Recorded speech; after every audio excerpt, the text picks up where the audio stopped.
tarde a todos e todas. Nós estamos aqui, então, para participar de uma oficina 3, que vai ser conduzida por nossas 3 queridas, experientes especialistas palestrantes, né? Que eu vou apresentar agora, e na sequência elas vão começar a executar as atividades que programaram. Então, nós temos a professora Zamira Tereza Miriam Pires Nunes, ela é bióloga e pedagoga, educadora ambiental e ecobrinquedista. Ela é membro do Conselho Municipal da Cultura de Paz de Campinas, é conselheira da ABRE e coordenadora integrante da Cultura Esperantista e Ecobrinquedoteca. Muito bem-vinda, professora, é um prazer lhe ouvir. Prazer. Também a professora doutora Cleusa Kazui Sakamoto, que é psicóloga pela USP, mestre em psicologia clínica, doutora em desenvolvimento humano, é membro da ANPEP, na Associação Nacional de Pós-Graduação em Pesquisa em Psicologia, autora de artigos, livros e capítulos, e é diretora editorial da Gênio Criador Editora. Muito bem-vinda, professora Cleusa. E temos a professora Beatriz Piccolo Gimenez, que é matemática e psicóloga, mestre em psicologia da saúde, doutoranda qualificada em ciências pela Unifesp, também é membro da ANPEP, Associação Nacional de Pós-Graduação e Pesquisa em Psicologia, presidente do Conselho Consultivo da ABRE, é também psicomotricista e arte-terapeuta. Muito bem-vinda, professora Beatriz. Meu nome é Yane Lauer, eu vou estar na coordenação, no auxílio aqui dessa oficina. Então, passo a palavra às palestrantes, né? Vamos aproveitar ao máximo, eu tenho certeza que nós temos muito a ganhar nessas horas que nós temos juntos. Então, boa tarde a todos. Nós vamos iniciar com a Cleusa e eu vou ser a coordenadora do Vibrem para que tudo dê certo. Então, apresentar agora... Tela cheia, inteira, clico aqui, agora eu vou fazendo tudo como o Vygotsky coloca, vamos falando quando estamos brincando. Então, agora a Cleuzinha vai ser a que vai iniciar, e eu estou às suas ordens para você sempre falar próximo. Pode ocultar se quiser, por favor, Beatriz. Okay. Pode apertar em ocultar. Isso.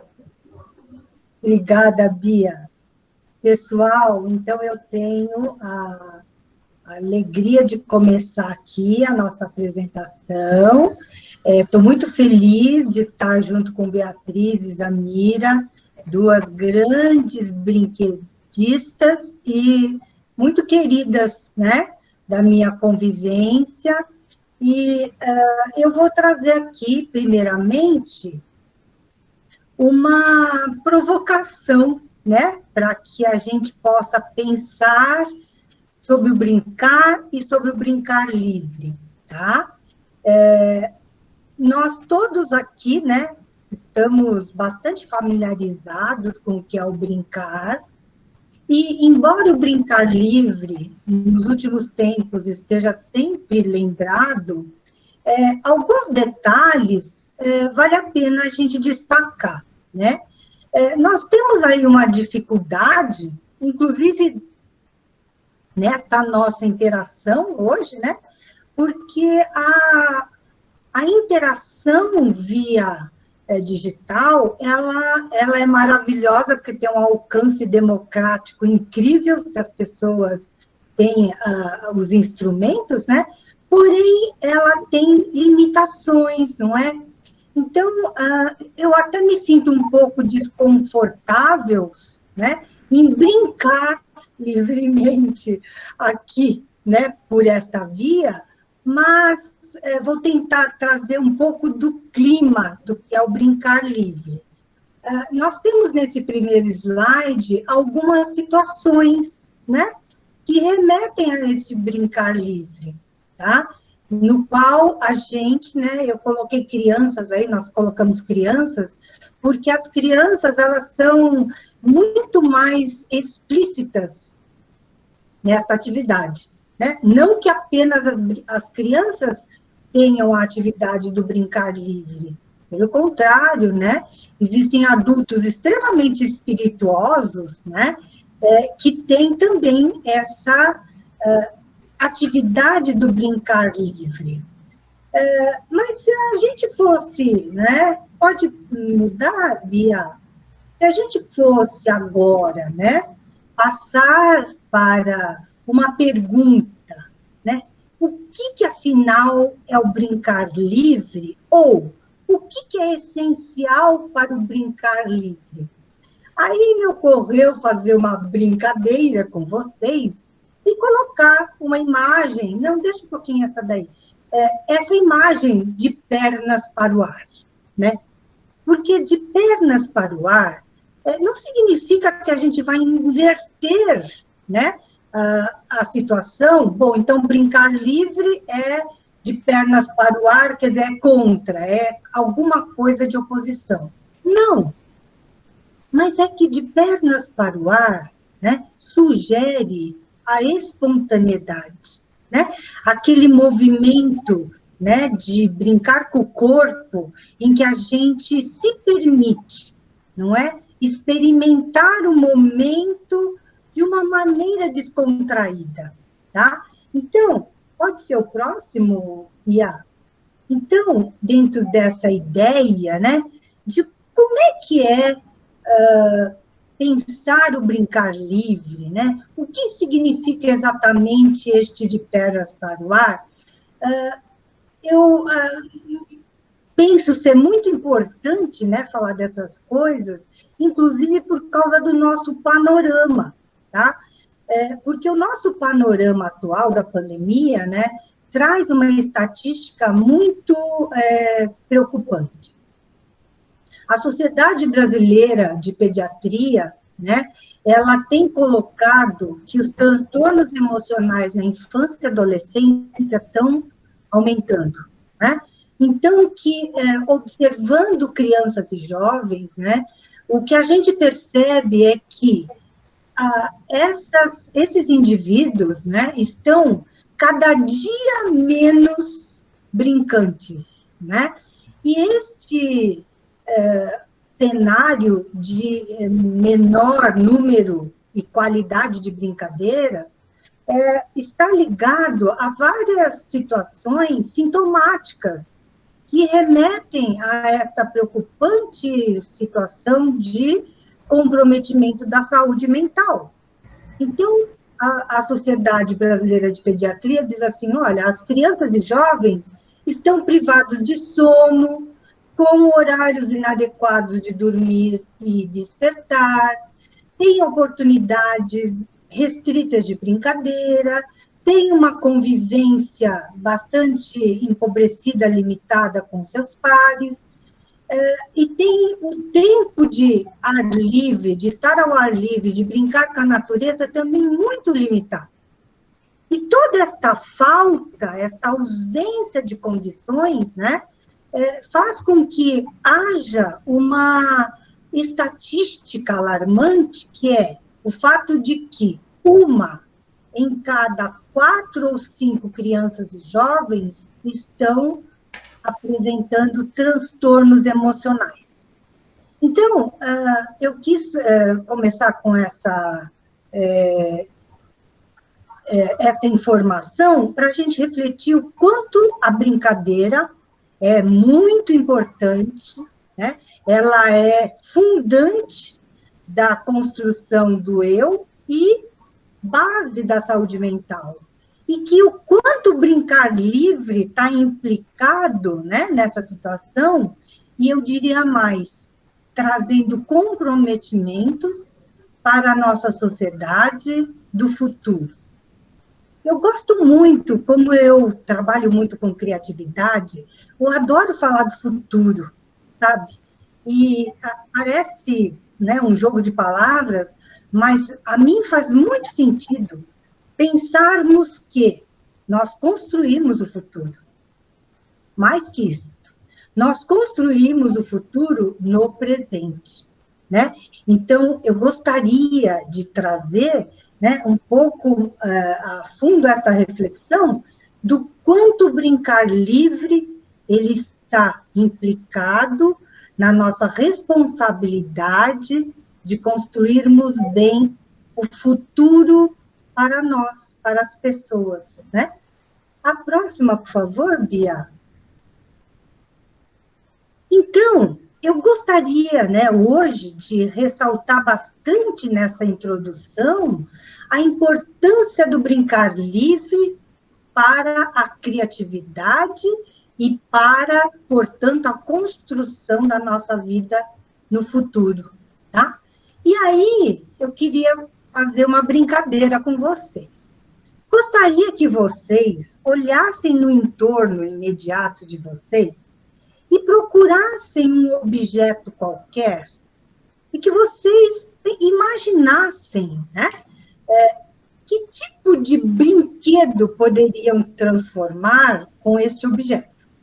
Pode ser aquilo que está disponível bem pertinho de vocês mesmos, né? Um pedaço de papel, como ali na ilustração, um cotonete, né? Um clipe, qualquer coisa. Um botão, né? Que caiu da blusa e está ali do ladinho, qualquer coisa. Imaginem este objeto que vocês localizam aí no seu entorno. Imaginem um brinquedo com ele, né? E quem quiser compartilhar essa ideia, né? A gente podia, se for rapidinho, alguém abre o microfone e conta para nós, olha, eu escolhi este objeto e bolei essa ideia ou este brinquedo. A Bia já fez alguma coisa ali, né? Ela fez um bigodinho, tá tão pequenininho, Bia, você fez um bigodinho que, com um pente? Ah, com a escova de cabelo, olha que legal. Isso, né? Tem mais alguém aqui? Ah, que está brincando, fez um brinquedinho de gira-gira. Ah, que pena, não aparecem os nomes. Eu sugiro que alguém fotografe. Olha, tem mais alguém brincando, né, com as Três Marias, não é? Na verdade, ficou uma Maria só. Que legal. Olha, alguém mais fez um brinquedo que eu não entendi ali. E tem alguém que fazia duas canetinhas que seriam perna de pau. Eliana. Oi, Eliana. Perna de pau. Perna de pau. Perna de pau. E a Zamira fez um avião. Que legal. Isso aí, né? Tem mais alguém aqui do lado da Iane, na minha visão, que eu assinou um brinquedinho, mas não consegui ver. Ah, um chocalho, né? Talvez. É uma bateria. Uma bateria. O meu é uma barquinha. Pode fazer. Uma folhinha que eu tinha do lado, fiz uma barquinha. Uma barquinha. Ótimo. Tem aqui um quadradinho azul, que é alguma coisa que eu também não sei o que é. Alguém fez um chapéuzinho, mas maravilhoso. Olha, adorei. Todo mundo aqui, Rafael.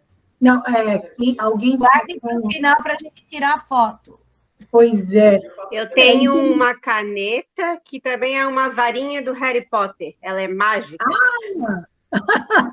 Eba, que ótimo.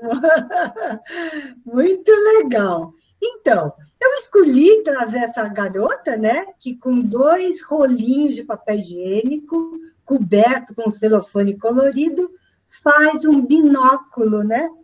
Monóculo, binóculo colorido, e aí põe um filtro, né, sobre a sua percepção do mundo. Quer dizer, né, a gente pode brincar, não é, com aquilo que está ali, imediato, que está à nossa disposição, né, quando a gente usa este grande recurso que é a nossa imaginação, né, e como é gostoso. Eu já fiquei, assim, até mais alegre, né?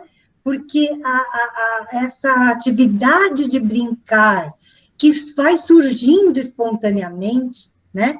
Nos remete a uma riqueza, né? De experiência extremamente diferenciada, né? A gente sabe, né, gente, que brincar uma experiência de experimentação, né? É uma experiência de viver, né? E ela é veículo número 1 para que a gente possa aprender, né? Milhares de coisas e que a gente possa se desenvolver, né? Então, nós desenvolvemos nossa intelectualidade, nossa sensibilidade, nossa interatividade, nossa criatividade, com toda essa oportunidade, experiência, né, de estarmos vivendo, né?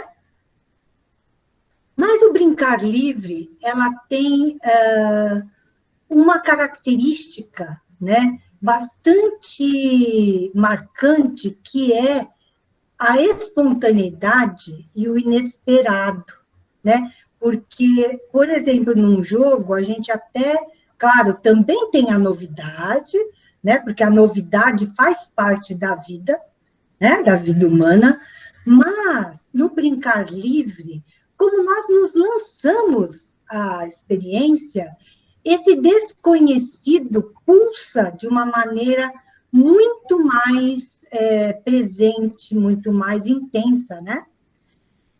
Inclusive, é interessante a gente pensar, né, que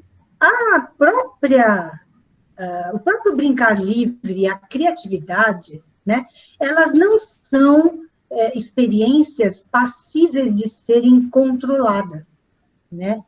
A característica deste brincar que flui, do brincar livre, e da criatividade como sinônimo de brincar, tem a ver com se lançar à experiência, né? E sentir este prazer pela experiência, né? Qualquer situação em que eu busco e quero sentir prazer, ela não será criativa e provavelmente ela abortará este brincar livre, né? Porque o brincar livre não é um brincar descomprometido, né? Brincar livre não significa eu não ter objetivo e eu não estar compromissada com a atividade, mas ela tem, né, essa característica de lançar-se e permitir que a espontaneidade flua, né? Porque eu estou no movimento, né, em que a vida está pulsando e eu não sei, né? Devido à liberdade da situação, eu não sei o que vai acontecer. Eu não posso prever, né? E eu não posso determinar. Então, essa própria liberdade, né, de estar, de fazer, de seguir, né, o curso da experiência, ela é, digamos, o cerne do brincar livre. Agora, esta liberdade, ela também não acontece do nada, né? Para que eu possa me lançar de maneira livre, né, e deixar espontaneamente o curso da experiência seguir, eu preciso ter um sentimento de autoconfiança. Preciso suportar, né, o desconhecido e permitir que este processo possa ter seguimento, né? Então, pode mudar, Bia, por favor? Então, é interessante, só para a gente, pedagogicamente, didaticamente, né, entender o conceito do brincar livre, né, a gente associar com a questão do tempo. Brincar livre, gente, não é um agir, né, em que não se está passando o tempo, né? Na verdade, né, a gente não está passando o tempo quando está brincando. A gente está vivendo a experiência. Então, a gente está esculpindo a experiência com o uso do tempo, né? Então, a gente está vivenciando este tempo. Só que este tempo, ele não é nem o passado, nem o futuro, né? E nem tampouco apenas o presente. Porque no brincar, né? E especialmente este brincar que flui, né, de uma maneira espontânea, e livre, eu estou no presente, mas eu utilizo toda a minha bagagem que eu carrego, toda a minha história e o que eu sei e o que eu aprendi, né? Ao mesmo tempo, este brincar, ele se lança, né, ao desconhecido e, portanto, ao futuro. Porque um gesto que eu tenho vai trazer, né, uma perspectiva de ação subsequente. Então, é interessante a gente pensar que neste brincar livre, passado, presente e futuro parece que estão juntos, estão simultaneamente implicados. E essa ideia traz um pouco a sensação, né, de tempo de eternidade ou de eterno, como se tivesse todos os tempos e nenhum tempo. É por isso que a brincadeira ela é tão revigorante e a gente não quer sair, né? A gente não quer que a brincadeira acabe, né? Até é muito interessante, eu vi uma antropóloga falando outro dia sobre sobre uma situação de brinquedo, que um índiozinho ensinou para ela fazer um peão de uma semente. E eles brincaram, né, muito tempo com este peão. E aí foram embora. Aí no dia seguinte, a antropóloga passou pelo local e achou o peão. Ela falou, nossa, o fulano esqueceu o peão. E aí ela pegou o peão e falou, vou guardar. Quando encontrou o fulano, né, eu não lembro o nome do índiozinho, ele falou, fulano, você esqueceu o peão lá. Aí ele disse, não, eu não esqueci o peão. A brincadeira já acabou. Eu achei incrível, né? Na verdade, né, olha o olhar, né, daquele que brinca, né, naquela situação da natureza, né? Ele tem uma visão completamente diferente da nossa, né? Que porque nós adquirimos os brinquedos. O brinquedo nos custa dinheiro, né? Eles não, eles fazem os brinquedos de sementes. Então, na verdade, depois que brincou, né, o peão não é mais peão, ele voltou a ser semente, né? E isso me inspirou muito pensar o quanto a gente também precisa hoje estimular as crianças a terem essa experiência com a natureza, né? Eu sou de uma época em que eu brinquei muito no quintal da minha casa, brinquei muito com a natureza, com flores, gravetos, né? Pedaços de coisas, né?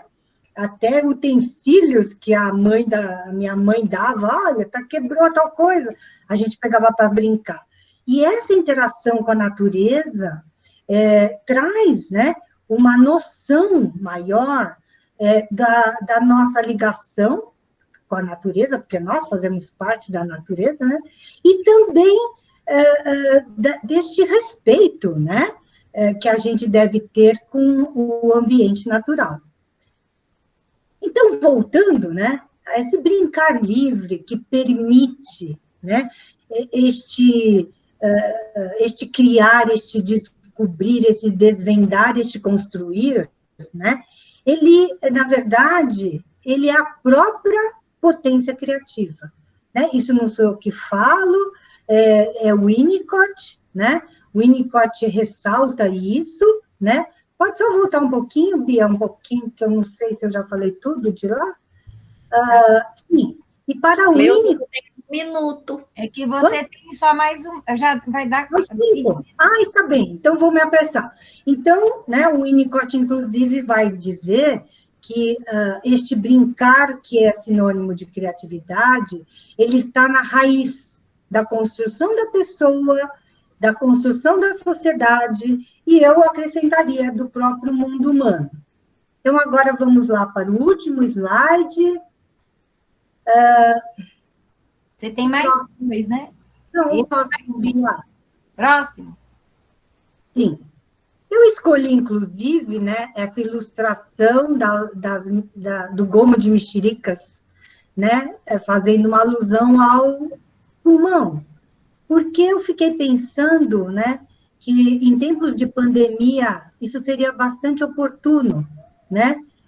O quanto nós temos, né, que fortalecer nosso vínculo com a vida. Então, falar de brincar livre é muito oportuno, né?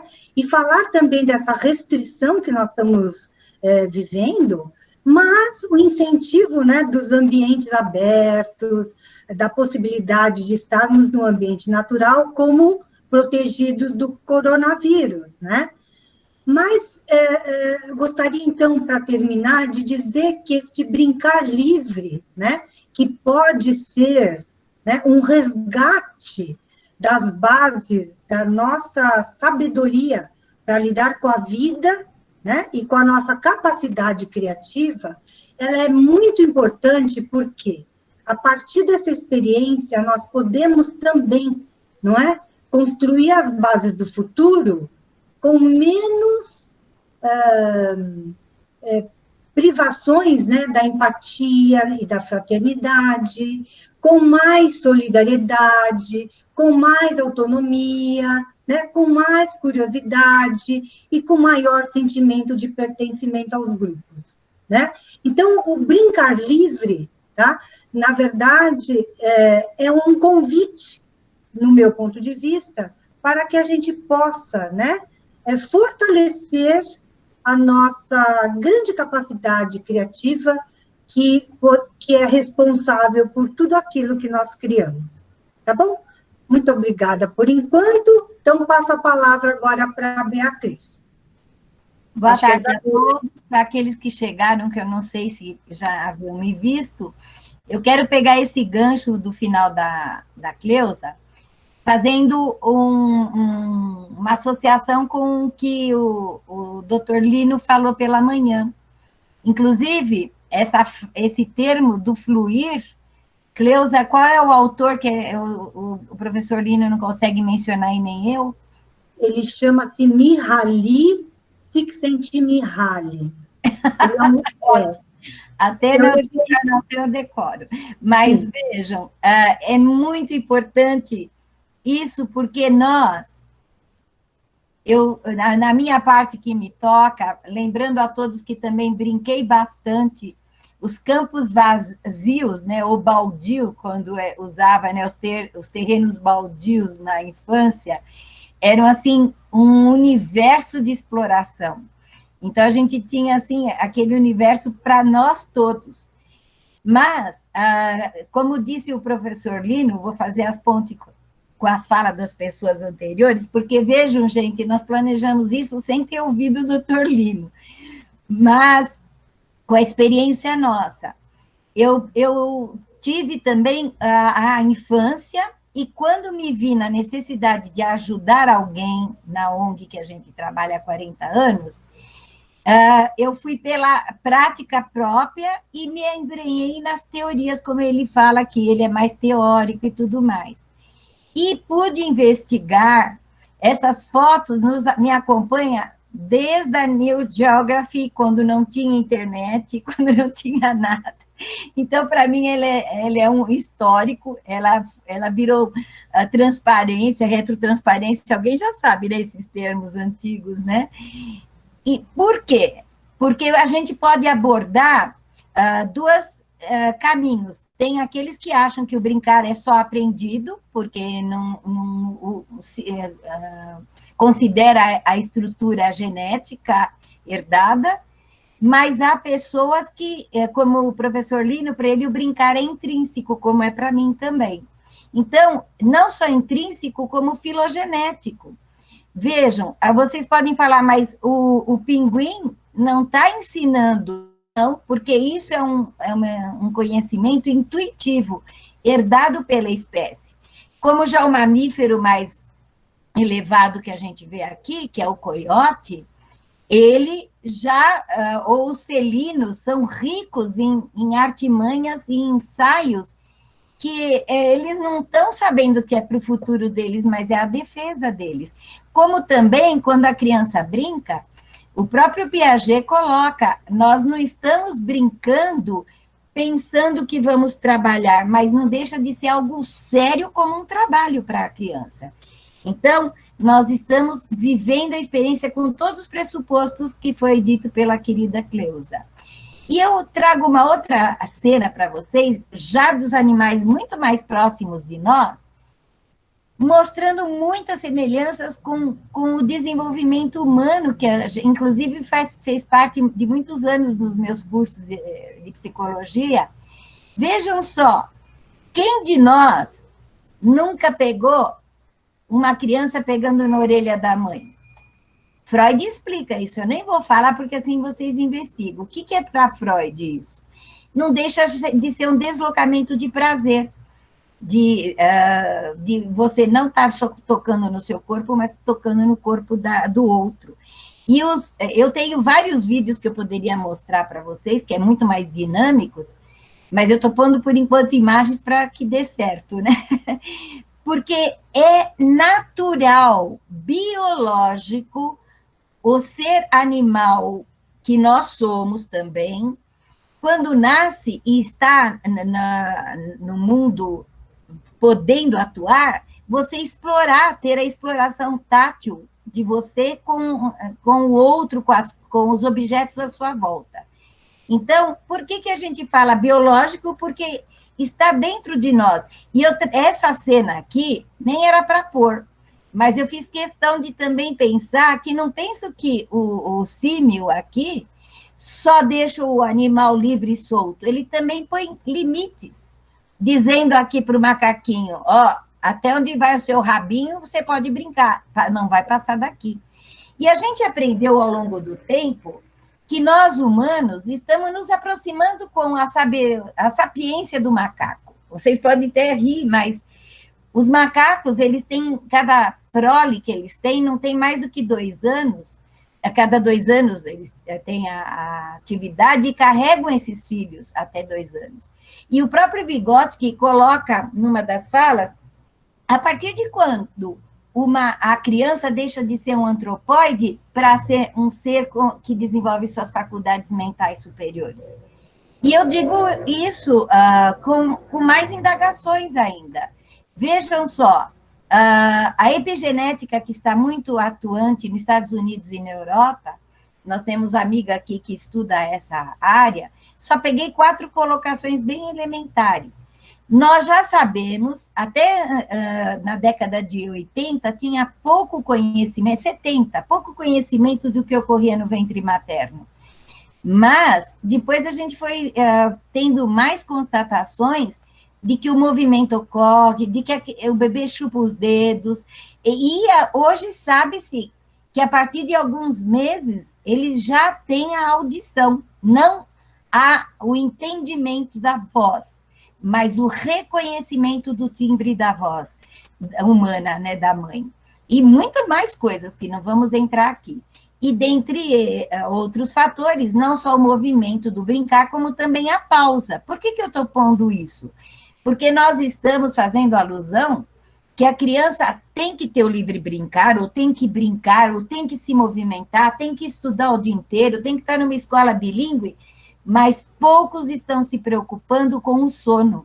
Permite que a criança fica com o controle de um celular ou um tablet até altas horas da noite ou na madrugada. E nós, desde quando a gente retornou nos estudos mais profundos na Unifesp, já havia, na década de 90, grupos de apoio para os adolescentes que estavam em computador, na década de 90. E na década que eu voltei para 2010 para cá, já havia também os que estavam saindo do hábito, né, negativo ou vício do celular e da internet e tudo mais. Então, eu pergunto, será que é esse o futuro que a gente quer para a nossa criança? Será que é isso, só porque está surgindo toda a capacidade de nos movimentarmos, de ver e aprender remotamente, nós temos que abandonar os critérios naturais de desenvolvimento humano? Então, eu coloco aqui um vídeo para os senhores, só vou dar um alerta, porque eu não gosto de falar enquanto o vídeo está ocorrendo. Ele é curtíssimo.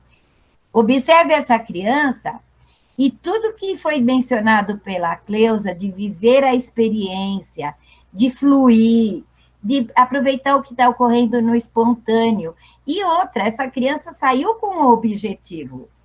Então, assistam. Vocês devem já conhecer, mas ela é altamente didática e ilustrativa.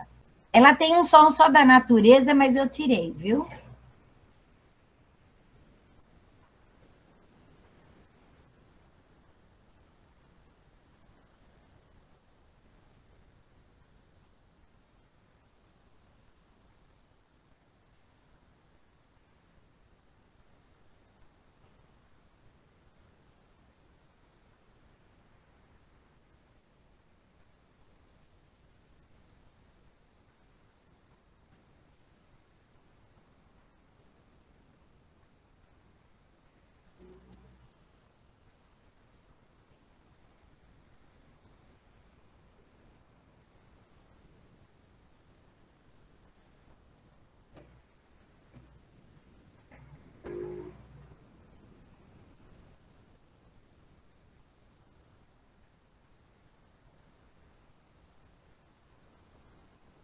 Então, em cima dos pressupostos que a Cleusa havia posto, sem a gente ter um exemplo ilustrativo, a gente usando as nossas experiências, a gente pergunta agora, esse exemplo mostra que o brincar é uma experiência fundamental pela experimentação.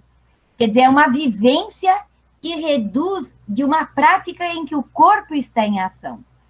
E isso, por consequência, como todas as literaturas provam, aprende-se e se desenvolve também. São duas coisas que acontecem, não se sabe se um primeiro ou outro segundo, mas que os dois ocorrem. Então, essa criança, ela saiu com o objetivo de levar o cachorro passear, mas ocorreu um inesperado, ocorreu a experiência do desconhecido. Ela viu aquela poça d'água, vivenciou, agiu e sentiu, mas se entregou nessa experiência completamente. Vejam só, ela viu uma novidade e ela testou segundo alguns critérios pessoais dela. Ela bateu o pé dentro da poça. Antes ela olhou se o cachorro não ia sair, porque ela já está mostrando aí uma certa responsabilidade nascente. Aí ela foi longe, veio correndo, até que ela esgotou o momento. E vejam, mais aqui embaixo, não é algo descompromissado, foi espontâneo. Então, surgiu a liberdade e o que ocorreu também? De todas as pesquisas que ela fez ali em alguns minutos, cresceu na autoconfiança, onde ninguém precisa falar para ela. E lembrar que essa criança pouco tem domínio da fala pela idade dela. Se tiver muito, uns 2 anos e meio, é muito, e olha lá. E ela pôde, então, como próprios,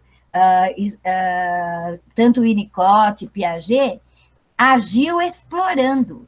E isso é muito mais do que protagonismo, porque se a gente pegar a origem da palavra protagonismo, eu vou ser o elemento principal na brincadeira. Eu não preciso ser o elemento principal na brincadeira, eu preciso estar vivendo a brincadeira como um todo e fazendo parte do meu eu. E fazendo parte de um tempo que não é meu e nem é da realidade. É aquele momento, como o índiozinho disse, acabou, acabou. Próxima fala nossa é falar um pouquinho do jogo, porque tanto o professor Federico como o Lino comentou a questão do jogo. Se nós estudarmos, virmos as oficinas dos colegas que falam sobre os jogos analógicos e vamos dizer, os digitais mesmo, que está muito na moda, nós não estamos só pensando de estar trabalhando com o outro. Nós temos que lembrar que o termo jogo é a interação do indivíduo com algum objeto, seja ele animado ou inanimado, seja ele um objeto lúdico, ou seja ele, até se eu quero arranjar um namorado, eu posso montar um jogo para conquistar meu namorado. Mas o que é essa ação de jogar, de pôr coordenadas em mim, que me promove competências, em que eu vou crescendo e cada vez ampliando em nível não só de domínio de habilidades, mas de capacidades mentais, onde meu cérebro passa por estágios.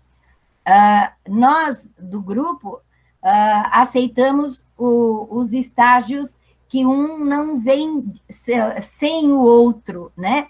A seguir de um estágio, ele é base para o outro, mas tudo se completa. Então, nós podemos ver aqui que o jogo ele já surge, tanto Vallon como Piaget, quando surge a intencionalidade. Quando um bebê já quer catar um objeto e ele não consegue, ele puxa a coberta para trazer o objeto perto dele. E isso não é só o bebê, é provado com os antropóides. Se ele está numa jaula e ele quer pegar um cacho de banana, já puseram uma vara perto dele. Ele olha, como o Vygotsky fala também, está dentro do campo de visão, ele na hora pega aquela vara e tenta alcançar, porque remete, em questões filogenéticas, a uma extensão do braço. Tanto é que um bebê só sorri para quando tem uma estrutura já de uma boca e dois globos. Se vê um rosto, uma bola com vamos dizer assim, figuras geométricas desorganizadas, ele não sorri. Isso também é filogenético. Sabe-se desse caso ter ocorrido quando um bebê caiu numa jaula de macacos, né? Eu vou falar bem simples. E uma macaca mãe veio e socorreu. Por quê? Porque para ela, um corpo pequeno com bola grande em cima é um filhote. Então, essas coisas filogenéticas falam mais longe, mais dentro de nós, trazido como intuição e depois se aprimora como, muito mais do que instinto, mas se aprimora como um conhecimento de capacidade construída. E por que a gente fala também do jogo? Que os pessoal fala, não, jogar não é bom porque ele compete. O bom é jogo cooperativo, não jogo competitivo. Vejam só, eu vou mostrar agora umas cenas para os senhores, mostrando o seguinte, Constance Camille, com um curso que a gente teve com ela quando veio ao Brasil no começo da década de 90, ela falou que o pessoal tem uma informação assim, equivocada sobre o que é competir. Competir é quando a gente entra num jogo e vê o jogo e os adversários como parte do jogo, não como alguém que você tem que destruir, mas sim como alguém que vai mostrar, como a gente fala aqui embaixo, novidades cognitivas, afetivas e conativas. Esse termo conativos é muito usado, que é o saber fazer. E Piaget tem todo um livro que a gente está pondo no nosso capítulo, que vai sair no e-book do simpósio, que o fazer, ele permite em pensamento você entender o que você fez em ação. Então, é muito importante você fazer, porque você modifica áreas das estruturas mentais e a neurociência prova isso, que agora não dá tempo de a gente confirmar. Então, aqui tem mais um vídeo que eu vou colocar para os senhores, nós só vamos ver metade, é bem pouquinho. Só lembrar que a maioria das crianças aqui não tem o domínio da fala, estão ainda como bebês, né? Vamos dizer assim, até uma fase de maternal que a turma usa, e apenas as ações que, na certa, essa criança já muito observou, e coloco aqui que tem muito a ver com o que ela enxerga e percebe na sua volta em casa. Então, vamos lá? Peraí. Aí eu, de novo, não apertando.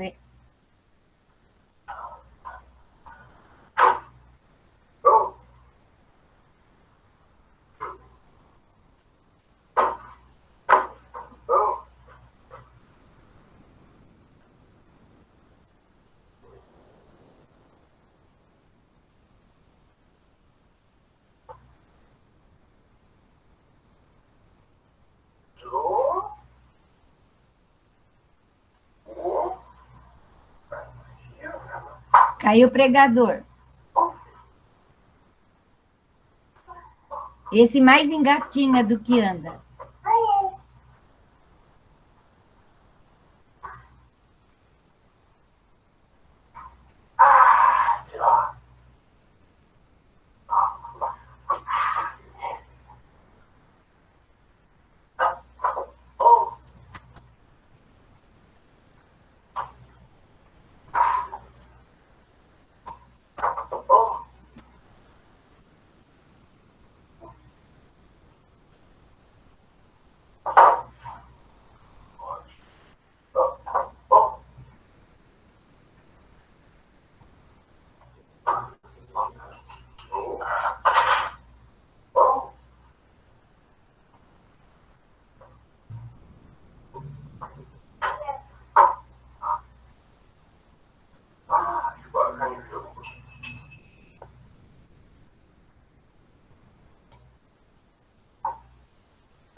Então, pessoal, o que a gente observa nesse pequeno vídeos que a gente trouxe? Ainda há pessoas que falam assim, Piaget estava errado, porque o bebê já coopera desde pequeno. Não, Piaget sempre confirmou, para nós aqui no Brasil, que a gente estudou, somos alunos do Lino de Macedo, da professora Teresa Coelho, que estava presente, e estudamos quase todas as obras de Piaget, lembrando o seguinte, cooperar é um ato consciente, por isso que o termo é cooperar, eu vou junto transformar.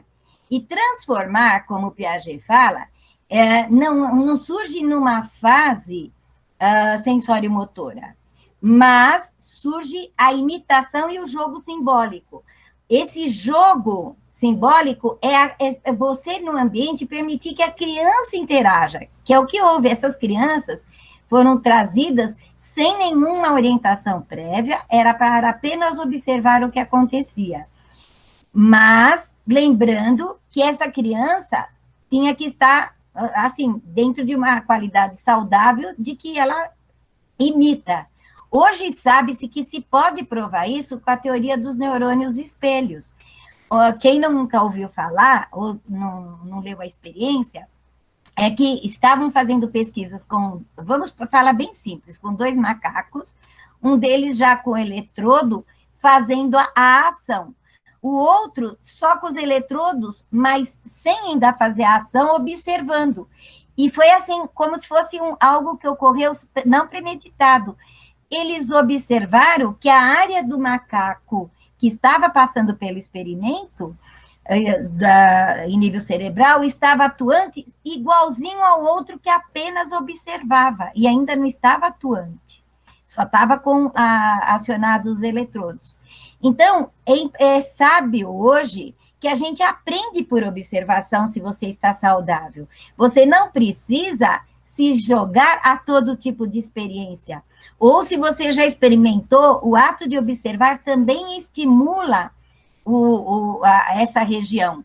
Então, a gente pode colocar que, por mais que o brincar é o presente, é como a Cleusa falou, todo o passado está ali contido, porque o eu é integral. E Einstein já provou que não tem o presente, o passado e o futuro. Então, não entrando ainda nisso, mas nós podemos deduzir o quê? Naquele instante, só de ver o brincar, ou de ver um campo propício, já eclode em nós, essas áreas neuronais já ficam ativas, porque a experiência é cumulativa, ela não é perdida. E para voltar ao termo de cooperar, lembrar que a criança precisa sair do domínio do olhar, já estou passando do meu tempo, viu? Do domínio do olhar, que que domina as minhas percepções, que é antes dos 6 anos, mais ou menos, para atuar no mundo. Hoje nós estamos dando tudo na mão da criança, impedindo que ela atue no mundo e conquiste e construa as operações realmente. As adições de somar, subtrair, elas têm que tirar do mundo real, do mundo físico, para internalizar isso em nível mental. E Piaget diz que essas mesmas estruturas mentais são as que também se organizam as questões morais. Então, é a questão da reciprocidade, o que eu não quero para mim, não quero para o outro. Isso tem os estudos de Piaget, nos últimos anos de vida dele, que poucos conhecem, a questão dos conceitos formais na relação humana. Então, para Piaget, perto dos 8, 9 anos, nas obras dele, começa a colaboração, que é, eu trabalho com você ajudando, mas não transformando, porque eu ainda estou aprendendo. Então, eu vou muito pelo exemplo do outro, mas eu tenho já um senso crítico. Se minha mãe está me pedindo para eu estender a roupa e ela fica lá bela e folgada, eu falo, poxa, mãe, a senhora não ia adiantar comida enquanto eu estendia a roupa? Então, eu posso discutir com ela isso. Eu estou colaborando, mas também sei julgar.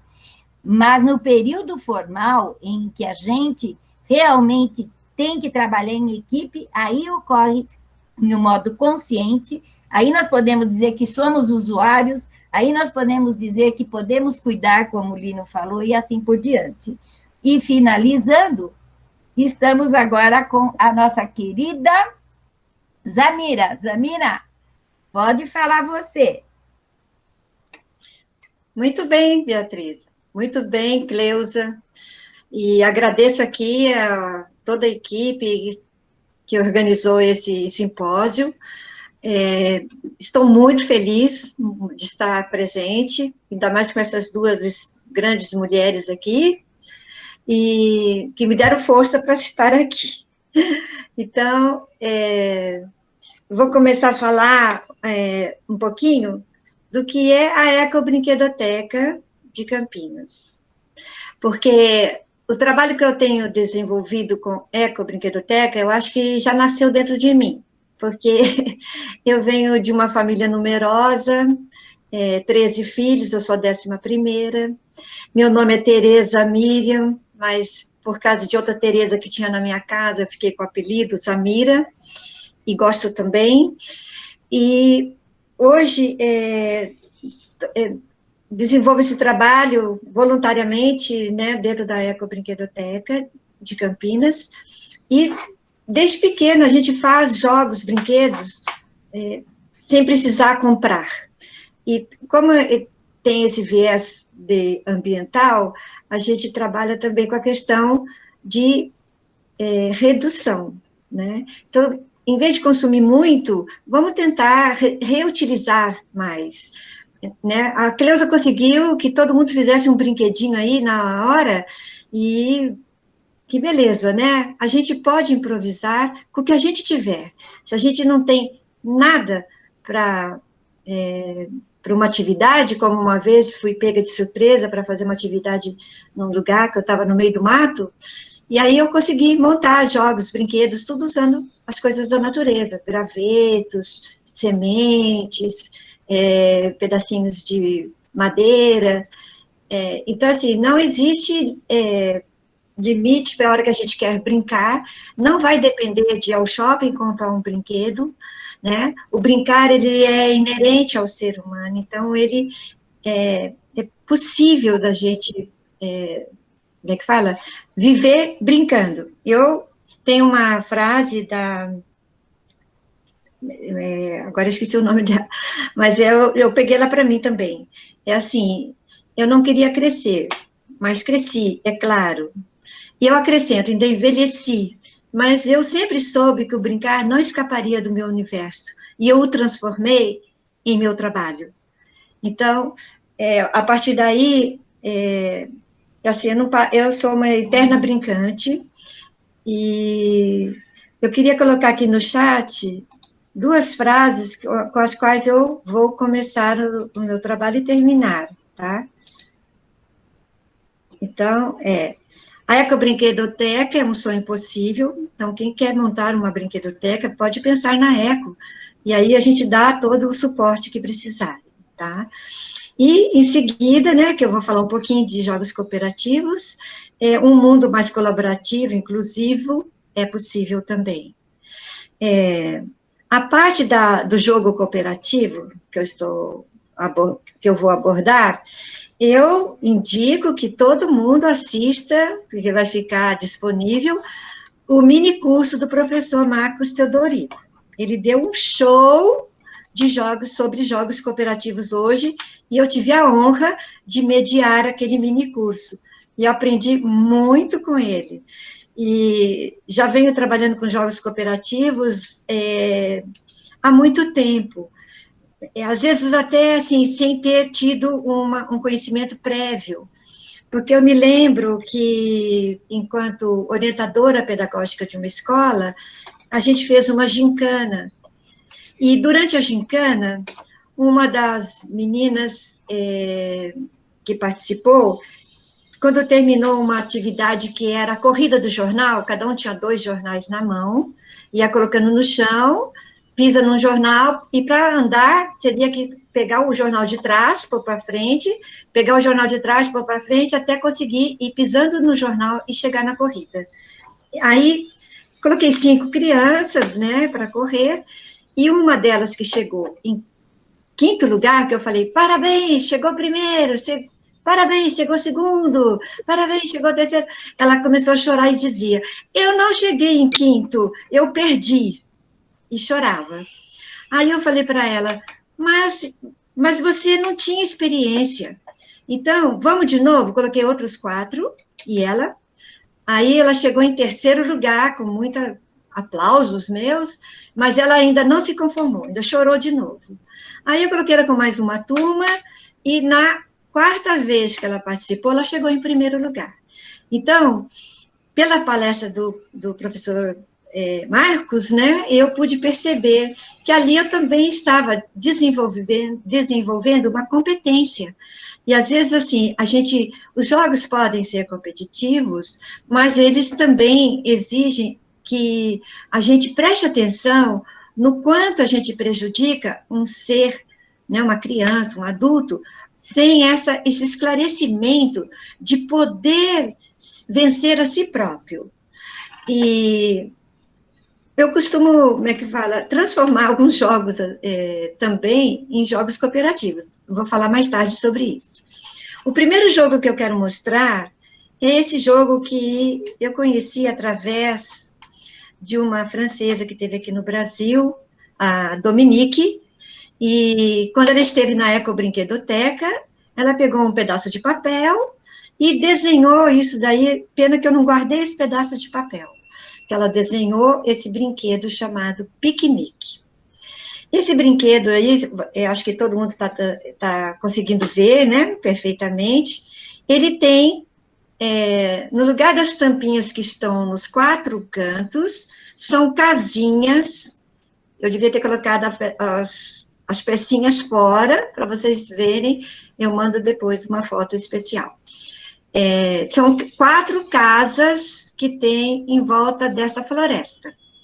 E aí são 4 amigos que combinam fazer um piquenique no centro, numa clareira dessa floresta. Então, eles combinam de ir até lá. Mas, para chegar lá na floresta, existe uma maneira de caminhar. Então, nós teremos um dado, onde 2 lados, 2 faces do dado, tem o sol. Nas outras 4 faces, nós temos essas figurinhas geométricas, tá? O círculo, o triângulo, tem um hexágono e um oval aí, né? Uma figura oval. E é colorida também. Então, a gente pode caminhar através das cores ou caminhar através das figuras geométricas. E também podemos fazer outros tipos de caminho que ela, na época, me instruiu. E aquele monte de bolinha amarelinha, fazendo ali um caminho também, são as horas do sol. Em 24 horas, as pessoas que vão no piquenique devem ir e voltar antes que o sol se ponha, porque senão vão ficar perdidos na floresta. Então, quando a gente começa o jogo, a gente convida as pessoas que moram naquela casa, a gente liga lá, oi, vamos fazer um piquenique na floresta? E aí, então, vamos sim, vamos convidar fulano, vamos. E aí convida as 4 pessoas que moram nessas 4 casinhas. Pode ir uma pessoa, como pode ir a família toda, tá? Esse jogo é colaborativo e pode participar uma de cada casa ou várias pessoas de cada casa. Então, na minha vez, lá com a minha família, eu joguei o dado e saiu para eu andar até a casinha azul. Então, eu andei. Aí, a minha amiguinha, vai jogar o dado e para ela saiu o sol. Então, quem caminha é o sol. Ela não pôde ainda sair de casa. Aí, na outra amiguinha lá, na outra casa, joga o dado e ela vai caminhar até a bolinha laranja, tá? E aí, a gente vai caminhando. Quando chegar na minha vez, outra vez, na hora que eu jogar o dado e, de repente, sair um triângulo, eu posso, em vez de eu andar, a minha amiguinha que ainda não saiu de casa, eu ofereço para ela essa jogada. Então, ela caminha para poder que a gente tenha o objetivo de chegarmos todos juntos, no mesmo horário, lá no piquenique. Então, se alguém está muito adiantado e alguém, na hora que joga o dado, só sai o sol e não consegue caminhar, a gente oferece a nossa jogada por alguém que está atrasado. Quando a gente chega lá no piquenique, é a hora mais gostosa, porque a gente vai fazer um piquenique de verdade, tá? Primeiro a gente vai ver o que cada um trouxe. Ah, eu trouxe bolo, eu trouxe sanduíche, eu trouxe suco, eu trouxe frutas. Para brincar, eu trouxe uma bola, eu trouxe uma corda, eu trouxe uma peteca. Então, assim, vira uma diversão e agora está na hora de voltar para casa, antes que o sol se ponha. Aí o sol, de repente, já estava lá, tipo, 11 horas da manhã, de todas as vezes que ele já apareceu no jogo, e a gente continua essa volta antes que o sol se ponha. Aí aconteceu uma vez que o pai, estavam duas crianças e os pais de cada uma. E a gente percebeu que as crianças estavam muito ansiosas, com medo de se perder na floresta. O que os pais fizeram? Toda a volta, em vez deles andarem as suas peças, eles andaram a peça dos seus filhos, para que eles pudessem ficar em segurança mais rápido. Então, assim, é uma coisa muito linda. Das vezes que eu joguei esse jogo, eu me encantei com as possibilidades de colaboração que aconteceram. Aí estão as regras, vocês podem fazer, inclusive, eu tenho ele, que uma amiga minha, Vera, que está aí assistindo, ela fez bordado num tecido, com caminhos, não assim quadradinhos, não, mas com caminhos mesmo, parecendo umas estradinhas, sabe? E assim, o modelo é mais ou menos esse, né? Mas vocês podem criar em qualquer tipo de papelão. Para mim, assim, o importante é que a gente consiga fazer o jogo, consiga brincar e consiga passar para frente também, tá? Podemos passar de slides. Xadrez. Uhum. O xadrez, ele é um jogo competitivo, né? É um jogo de desafio de inteligências. E por muito tempo, pelo menos na minha, como é que fala? Educação, na minha cultura, geralmente os homens poderiam jogar. Né? Então, na minha casa tem um irmão que é enxadrista, está com 82 anos, e joga xadrez, eu acho que todos os dias da vida dele. E nós, mulheres, a gente não podia jogar. E, assim, não era próprio para a mulher poder jogar, né? A mulher teria que ficar lá na arrumação, na cozinha, na cuidar das crianças, e eu sempre digo, né? Quando a gente é criança, nós brincamos de casinha e a gente continua brincando de casinha até hoje, né? E os homens, eles brincavam de tudo e continuam brincando, só que eles não falam que brincam, eles jogam baralho, jogam sinuca, jogam, sei lá, futebol, basquete, tênis. E assim, hoje, graças a Deus, as mulheres estão já conquistando esse espaço. E eu também já pude conquistar, né, joguei bastante, fui bastante esportista, e o xadrez ficou, assim, para as mulheres, uma coisa,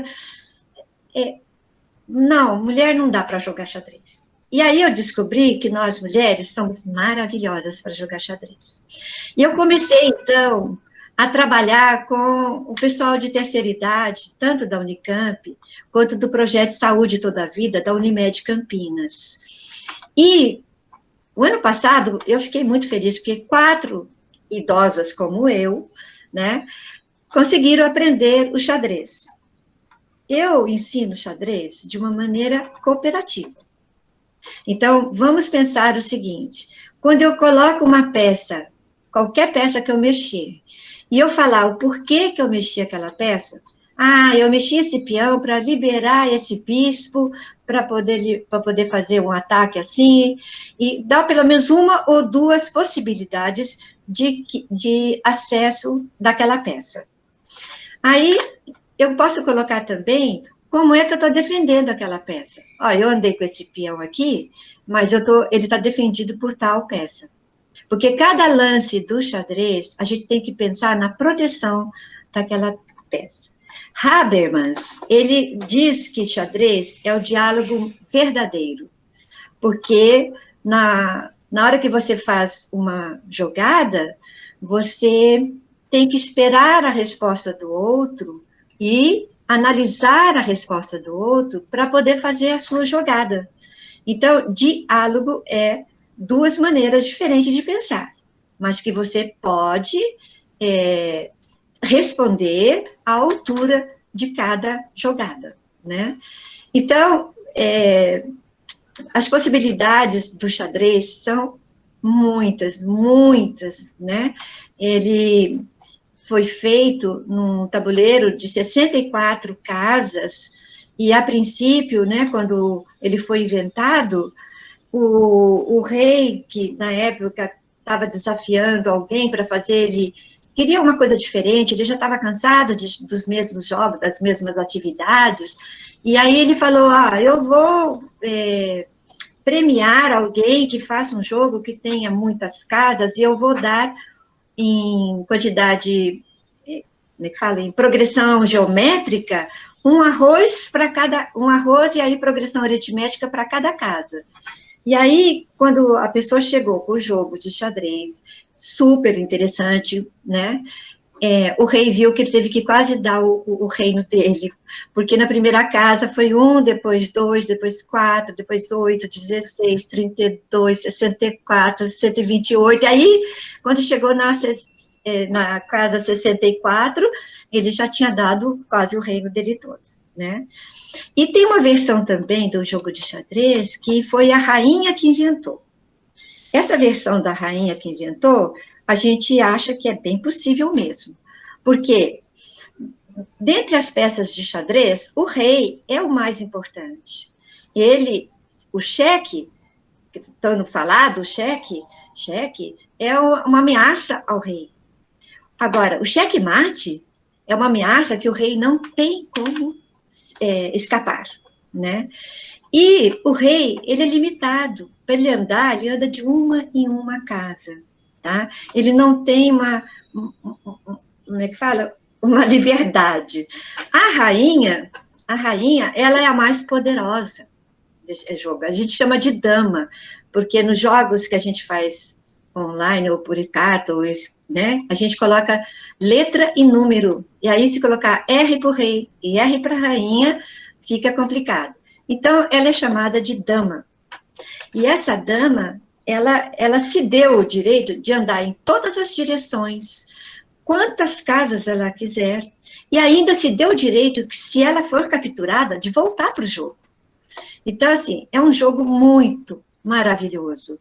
E eu aconselho todas as pessoas a desafiar. Eu falo assim, senta aqui 15 minutos comigo, eu te ensino a ficar apaixonado pelo xadrez. Então, assim, se tiver alguém muito apaixonado por xadrez e quiser aprender, estou aqui, tá? Vamos lá. Tem mais um slide, Bia? Tem, sim. Tem? É que tudo isso você explicou, né, de um modo geral. Que você trabalhou muito com... Eu posso ir para o seguinte, que você já trabalhou com a terceira idade e tudo mais. Ok. Aqui, a corrida de cavalos. A gente pode fazer a corrida das cores, a corrida das vogais, a corrida de barcos, né? Regatas, enfim. Qualquer tipo de corrida, porque a gente coloca 6 itens, então aí nós temos 6 cavalinhos, um dado com as 6 cores dos cavalos. Se eu fizer uma corrida de cores, eu vou colocar 6 cores, não precisa ser uma caixa de ovos, que eu coloquei aí para os cavalinhos poderem cavar o lugar, né? Mas pode ser um tabuleiro plano, onde tenham 6 casas pode colocar 6 por 10 casas. E aí a gente pode colocar as cores, por exemplo. Tá? Não importa o que está correndo ali, ou cores, ou carro, ou barco, ou qualquer outra coisa. Então, o jogo pode ser jogado sozinho, Então, uma criança, quando vê esse joguinho e descobre, uma criança às vezes bem pequena, de 3 aninhos, assim, ela já sabe que ela jogou o dado, a cor saiu, ela vai andar o cavalinho daquela cor. Lógico, a gente ensinando antes, né?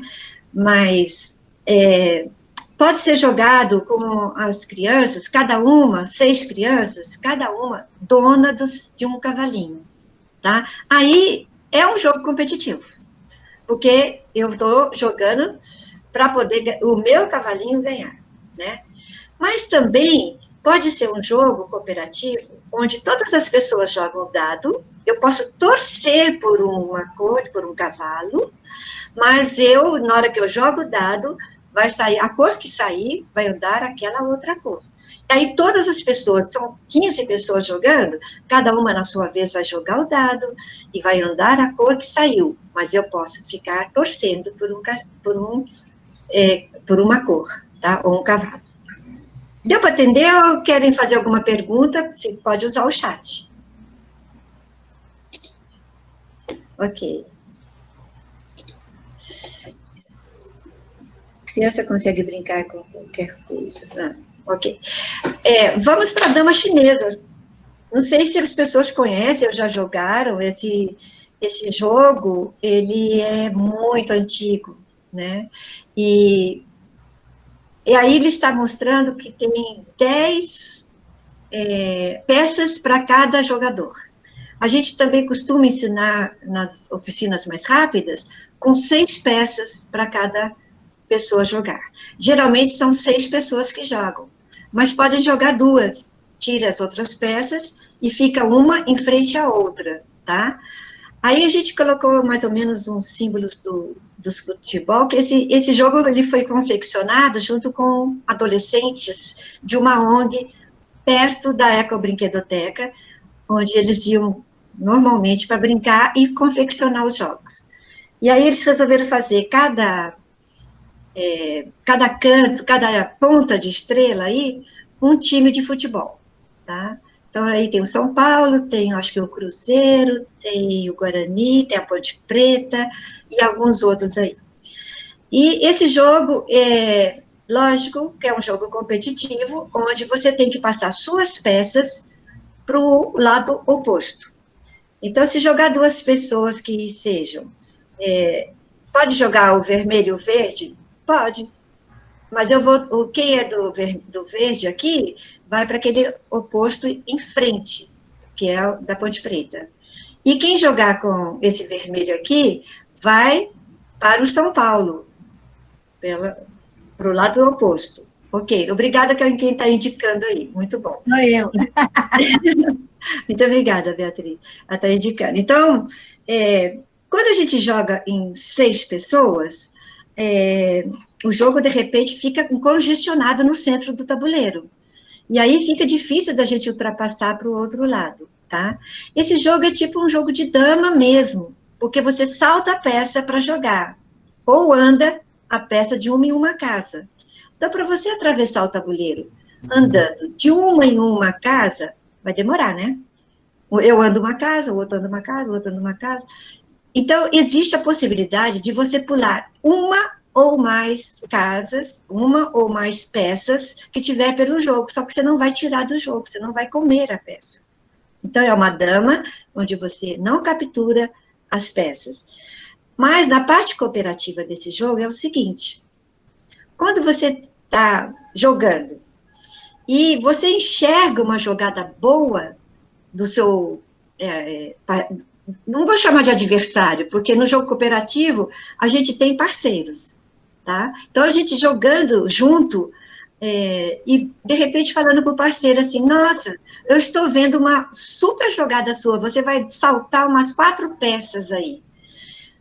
Não necessariamente eu vou mostrar qual é a jogada, porque tem pessoas que até não gostam nem que a gente fale que existe a possibilidade de uma jogada melhor. Eles querem pensar sozinho e não gostam de ser, como é que fala, bloqueados para poder ser, sei lá, cada um tem o seu jeito, e a gente precisa ter esse cuidado na hora de interferir em qualquer tipo de jogada, tá? Então, se a pessoa quer, e os outros também concordam, que a gente mostra uma melhor jogada, quando a gente faz isso, a gente vai desenvolvendo possibilidades de enxergar melhor o jogo, de poder ter mais chance de poder avançar com mais rapidez. Então, eu e os amigos lá, o pessoal da Ecobrinquedoteca, normalmente, nós ficamos o tempo todo se ajudando. Ó, você tem uma jogada aí, ó, tem uma jogada ótima. Ah, não estou vendo. Aí, quer que mostre? Quer? Então, a gente pega e mostra, tá? Então, vamos tentar na vida, né, como aquela criança que ficou o tempo todo na colaboração lá com, né, instintivamente não, né, porque a Beatriz estava explicando como que é o processo, mas que a gente consiga ser mais colaborativo em todas as ações. Está vendo que a pessoa está carregando um monte de coisa, de livros, né? Vai lá, abre a porta para poder a pessoa colocar. São coisas assim que a gente ajuda, colabora, e que é tão simples, né? Tem mais algum slide, Beatriz? Na verdade, a sua dedução final dos benefícios que o jogo cooperativo faz. Tá, eu coloquei que assim, conforme como é que fala? O Fábio Broto, né, que eu pesquisei muito e já participei de jogos cooperativos com ele em 2004. Então, a gente joga para superar desafios e não para derrotar os outros, tá? Para gostar do jogo pelo prazer de jogar, tá? Um convite ao exercício de convivência para relações mais pacíficas. Aí, nenhum de nós é mais capaz do que todos nós juntos. Agora eu passo a palavra para Cleusa, é isso? Para Beatriz. Não, querida, você ficou de ler, para finalizar também, esse slide aqui, que é a conclusão dos seus jogos aí. Mas, tudo bem. Mas eu acho que, como eu já avancei meu horário, eu acho... Imagina, esse horário, nós estamos com tempo de sobra agora. Então, tá bom. Jogar com jogos cooperativos favorece autoconhecimento, autonomia e responsabilidade, afirmação de autoestima, autocontrole emocional, o cuidado, reconhecimento, expressão de emoção, empatia, superação de preconceitos, desenvolvimento da moral e desenvolvimento da resiliência.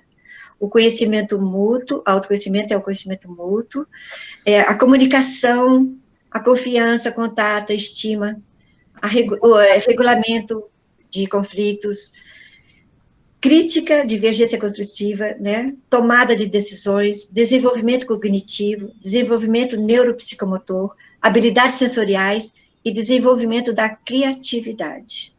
Eu dei uma risadinha no regulamento de conflitos, porque hoje eu fiz minha primeira vez de mediação. E aí eu falei, puxa vida, eu sempre consegui mediar os conflitos entre os meus filhos e os meus alunos. E aí, assim, na hora que falou mediação, eu falei, meu Deus, agora, graças a Deus, deu tudo certo, foi maravilhoso, e agradeço muito por esse momento, assim, muito esperado por todos nós da ABRE, e por muitos que já tinham se inscrito com antecedência, e que fez valer, né, a sua inscrição aqui com a gente agora. Muito obrigada a toda a equipe. Maria Célia, você é uma corajosa, uma maravilhosa. Agradeço muito. Ok? Eu poderia falar umas palavrinhas aqui antes de você finalizar, Bia? Não, mas veja, pode falar mais. Esse fechamento aí, que era para a Zamira até comentar muito mais do que ela pôs aí. Tudo que ela falou dos jogos cooperativos, isso ocorre mesmo. Entendeu? Mas pode falar, Cleuzinha. Na verdade, né, pessoal, eu comecei a introduzir na minha fala, mas acho que eu não achei que eu falei o suficiente, que é o seguinte: essa oficina né? Ia ser ano passado, e a gente tinha arquitetado, nós três, né, uma atividade extremamente intensa. Nós íamos fazer muita coisa, nós íamos construir brinquedos, né? A ideia primeira era construir brinquedos, criar situações do brincar livre, né? E que, infelizmente, a gente teve que adaptar. Então, eu acho que ficou aqui uma tentativa, né, de trazer o espírito do brincar livre, colocar um pouco nos jogos, falar desta interface, né, do nosso desenvolvimento humano, né, o quanto a gente não tem só este lado psicológico, subjetivo, né? Mas eu senti vontade de falar para todo mundo, né, que está aqui, dizendo que nós estamos numa saia justa. Podemos falar isso porque somos 3 mulheres, né? Né? Nós estamos numa saia justa. Essa é boa, viu? Eu estou de saia justa. Porque a gente está, né, com uma proposta de oficina no ambiente virtual e não dá para a gente brincar, né? Não dá, sabe, a nossa ideia era trazer sucata, né? Por isso aí a gente quis trazer a Zamira, convencemos a Zamira. Zamira, você tem que vir junto com a gente e nos ajudar, né? Porque a ideia era fazer um momento, né, de muita vivência, de muita criatividade, construção de brinquedos e brincadeiras, né? Com a pandemia e o ambiente digital, nossa, como é que a gente ia brincar? Aí a gente tentou pensar várias coisas, né? A gente tentou, mas né, não daria, né? A gente até chegou a bolar uma coisa assim, aí vamos pedir para o pessoal trazer um material, né? Quer dizer, aí cada um traria o material, a gente ia... Mas talvez não foi adiante, porque talvez fosse possível mesmo, né? Ali, na solidão de cada pessoa, fazer uma coisa coletiva dessa envergadura. Então, na verdade, né, eu só fiquei com vontade de dizer isso para vocês, de dizer, olha, gente, nós trouxemos aqui, né, uma vontade, sabe? Acho que eu estou com vontade de falar isso. Nós trouxemos aqui uma vontade de falar da importância do brincar livre, sabe? Da importância de brincarmos juntos, né? Do quanto essa atividade, né, coletiva, sabe? Como ela é fecunda e como ela é importante para a construção das nossas relações, da nossa saúde, né? Da nossa saudável convivência humana. Então, a gente acabou, né, trazendo aqui, talvez, um começo, sabe? Esperamos, né, numa próxima situação de simpósio, né, que não tenhamos pandemia, que a gente possa se reencontrar e pôr a mão na massa, tá?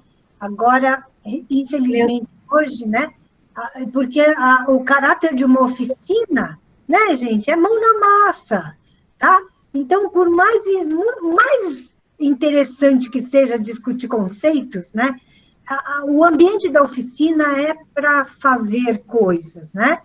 Então, eu queria colocar só isso e pedir, né, que vocês façam as intersecções das nossas falas e da nossa intenção de trazer aqui essa discussão, né, para que cada um leve essa ideia, né, do quanto a gente talvez possa explorar, né, este lado espontâneo que dá lugar, né, para o encontro humano que é tão básico para que possamos construir o nosso mundo humano, a nossa evolução humana, né?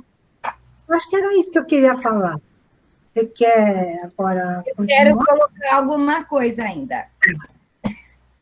Eu queria só informar o seguinte para o público, que a nossa ideia foi de também colocar os jogos cooperativos pelo seguinte: durante esse ano que passou, nós tivemos como psicóloga muita busca da família, não sabendo o que fazer com os filhos. E muitos deles vivendo em lugares, eu que tenho uma realidade que são, como eu posso dizer, comunidades, que são 1 quarto ou 2 quartos no máximo, e também uma outra realidade no consultório, que as pessoas viviam em apartamento. E tendo que ainda que trabalhar, né? Então, a ideia, nós adaptamos essa nossa oficina, fazendo um resgate do brincar livre, mas também com esse alerta de que não é sempre o brincar livre, né? Mas o brincar também livre dentro de casa. Não é o livre na natureza, mas é o livre brincar dentro de casa. E uma das maneiras muito interessantes são os jogos cooperativos. Porque as imagens que a gente trouxe com os vídeos é mostrar que o gesto é precursor à fala, e o jogo já existe, a interação humana. E a observação, não se fala que o exemplo fala muito mais do que a fala, né? A imagem fala muito mais forte do que a fala. A criança observa. Só que a gente está pondo os bebês, fica só vendo o vídeo. Bebês é para vivenciar o mundo completo. O bebê tem que, na verdade, ele se movimentar para o mundo se movimentar à sua volta, porque ele tem que testar todas a sua organização somática, que são os seus músculos, seu esqueleto. Ele tem que favorecer essa prontidão, para que essa atividade global seja depois refinada com as mãos. Só que nós não estamos fazendo isso. Então, a ideia foi a gente trazer os jogos cooperativos, que ele é uma fase que nasce no bebê. Se a gente pegar o bebê e brincar com ele, com coisas elementares, vocês viram como ele responde? Mas os pais nem sabem o que é isso. Estão terceirizando esse processo educativo por conta da creche, que tudo bem, tem o seu direito. Mas eu pergunto a todos, como que a gente pode tornar isso mais saudável? Será que nós não temos que repensar será que é isso que um bebê quer o dia inteiro ficar numa creche? Então, é importante lembrar que o jogo cooperativo, a própria palavra fala, eu vou colaborar com o outro, eu vou favorecer para que o outro saiba o que eu estou precisando. E isso, às vezes, a gente não está nem conversando. Quantos de nós falavam assim, ai, meu Deus, precisa voltar às aulas. Eu não aguento essas férias inteiras. Parece que eu estou com férias inteiras aqui dentro de casa e não sei como agir. Então, por exemplo, nós temos, por acaso, começamos com tanto modelo que tem na internet, mas nós começamos a transformar uma coleção de jogos com o que a criançada faz, tanto livre, como estruturado e com sucatas. Eu estava com outro aqui, que ele estava aqui embaixo. E isso foi em 2015, só saiu 2017, e esse 2019 está o outro para sair 2021, que eu não sei se vai sair, porque está difícil a venda de livros, né? Mas a ideia, gente, é lembrar que nós podemos brincar, não é necessário ir com um jogo tão estruturado. Ele pode ali na hora, como a Zamira colocou, e a gente faz isso há anos, há 40 anos, lembrando que é Broto, né? Broto, isso. Nós tivemos, a primeira vez que ele lançou os jogos, ele veio na FEAS aqui em Santo André, que ele é de Santos, e nós demos os jogos competitivos e ele deu os jogos cooperativos, mas nós já conhecíamos porque isso nasceu no Canadá. Então, é muito importante lembrar que o competitivo é para competir conosco mesmo. Uma das coisas interessantes que a gente pode auxiliar a criançada é transformar os jogos de construção ou de encaixe como uns jogos cooperativos, onde, em vez de fazer solitariamente, é assim que a gente faz isso há muitos anos na creche e faço também com os alunos. Um jogo, por exemplo, solitário, ou um jogo de quebra-cabeça, cada um ganha uma peça e vai pondo na sua vez. Ou se tem mais peça, dá para dar 2 para cada um, ele vira, não é por acabar, todos estão ajudando a montar aquele jogo. E isso a gente vê que os jogos de construção ou de encaixe, ele é mediador do jogo simbólico com os jogos de regras. E os jogos cooperativos, ele é altamente funcional quando está se agindo também na adolescência para fundamentar o espírito de solidariedade, que isso não está ocorrendo. Então, a gente fez também, quando se tomou a decisão, nesse sentido. Lembrando que, hoje, quantas criançadas falam assim, não, eu só gosto de ganhar. Isso aí é aprendido na família. Isso é aprendido porque quantos pais falam, só me venha com solução. E não me venha porque apanha em casa. E ainda ocorre isso, viu, gente? Eu tive muitos casos na instituição que tivemos que conversar com os pais. Então, nós temos que pensar até onde é o brincar livre, até onde, como o professor Frederico colocou, será que é a hora do recreio somente? Porque ele mostrou muitas possibilidades dos playworks, né? Entrar e transformar projetos. Mas aqui, as nossas políticas públicas, poucos buscam os entendidos. Eles não vão, são raros, nós temos alguns que eu nem vou fazer menção, que souberam aproveitar pessoas com alta formação para transformar os parques em oportunidades. Eu aqui em São Bernardo falo todas as minhas lives. Vamos oferecer gratuitamente o nosso trabalho para um espaço de uma brinquedoteca pública para a criança. Nós teríamos também um setor que seria um museu fixo, né, para a criança. Não tivemos apoio em nenhuma gestão, isso eu estou pedindo desde os anos 90. Então, não é uma questão de bandeira política, é uma questão de será o que eu ganho com isso, só pode ser isso. Então, eu deixo aqui a minha bronca, mas também deixo meu coração para dizer a todos que continuem acreditando no brincar, continuem acreditando no que vocês aprendem, no que vocês passam, no que vocês vivenciam, e como eu estou já na terceira idade, já trabalhei também bastante com a terceira idade, mas mais do que nunca a terceira idade também precisa disso. E lembrar que a terceira idade ainda muito nos ensina, e fazer brinquedotecas intergeracionais, lembrar que brinquedoteca não é um espaço só fechado, brinquedoteca é também um espaço... Alô, eu sei que eu tenho que já finalizar. Brinquedoteca tem espaços abertos, que é o que a gente vai apresentar amanhã na parte oral, e vai estar na nossa publicação. Eu avanço para já dar a fechada nossa, que vocês conhecem esse vídeo, né?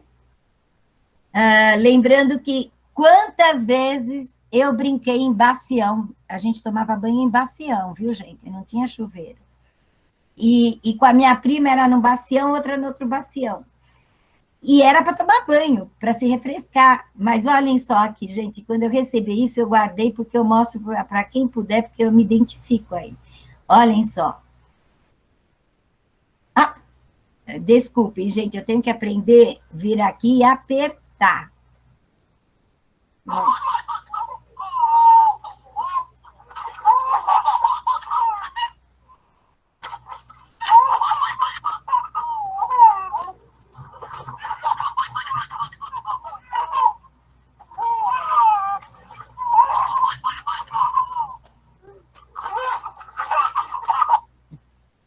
E aqui fica, então, as nossas fontes, né? Que estará para vocês verem, e os nossos contatos. E agora eu quero ver um pouquinho a carinha de vocês, tá certo? Um abraço a todos vocês. Beatriz, Será que alguém quer fazer pergunta, né? Isso, vamos ver se tem alguma pergunta. Eu li aqui no chat, não encontrei nenhuma pergunta, encontrei muitos elogios às falas de vocês, mas não achei perguntas, não. Mas a gente tem uns minutinhos ainda, é até às 18, né, que está marcado para a conclusão. Então, se alguém quiser fazer alguma pergunta, a gente tem tempo para que essas perguntas sejam feitas. Vou começar. Eu tenho uma pergunta para a Zamira. Zamira, como é que vocês estão fazendo quanto à questão do funcionamento da ecobrinquedoteca durante esse período de pandemia? Conseguiram fazer funcionar? Não conseguiram? A gente tem mantido a ecobrinquedoteca em ordem, mas sem receber ninguém, porque a maioria da equipe é idosa. Ah, sim. Então, assim, eu tenho alguns jovens, né, lá, mas a maioria não pode mesmo. Mas a gente não para, porque eu fiz alguns vídeos ensinando a fazer brinquedos, que já estão disponíveis aí no YouTube, acho que é no YouTube mesmo, né? E também no Instagram. E também fiz um trabalho para a Unimed no mês das crianças, alguns vídeos de ensinando a fazer brinquedos também.